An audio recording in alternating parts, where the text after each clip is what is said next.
À partir d'ici, je suis entré dans le plus grand musée à ciel ouvert de l'époque néolithique. Il faut venir jusqu'ici pour le croire.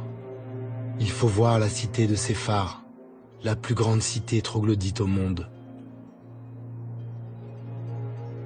Une ville de pierre, avec ses façades immenses, ses avenues perpendiculaires, ses places, ses rues. Séphar est inscrit au patrimoine mondial de l'humanité depuis 1982. Mais ce n'est pas pour cette extraordinaire création du vent, c'est pour ce qui est caché ici.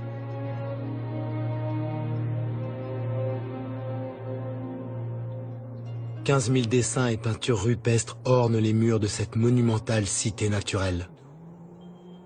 Séphar du Tassin Nadjer est un des plus vastes ensembles d'art rupestre préhistorique au monde. On y découvre d'immenses récits de guerre, de conquête, de civilisations perdues.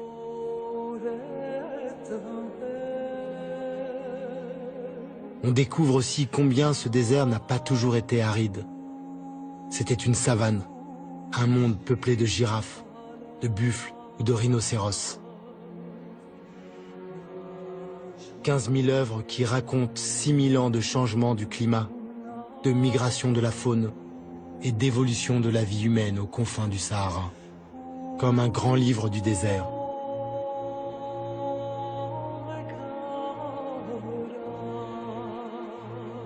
Et comme souvent, un livre qui contient des mystères, à commencer par celui de ces êtres étranges qui apparaissent dans certains dessins et dont les formes n'indiquent ni un animal, ni vraiment un humain.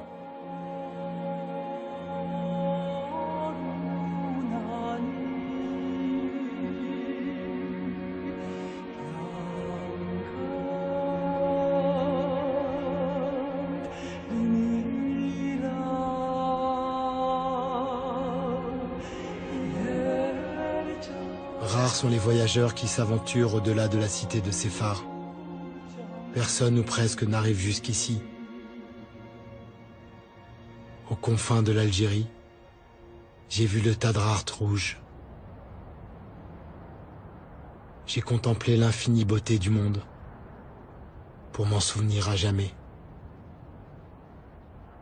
Puis je me suis agenouillé et j'ai fermé les yeux.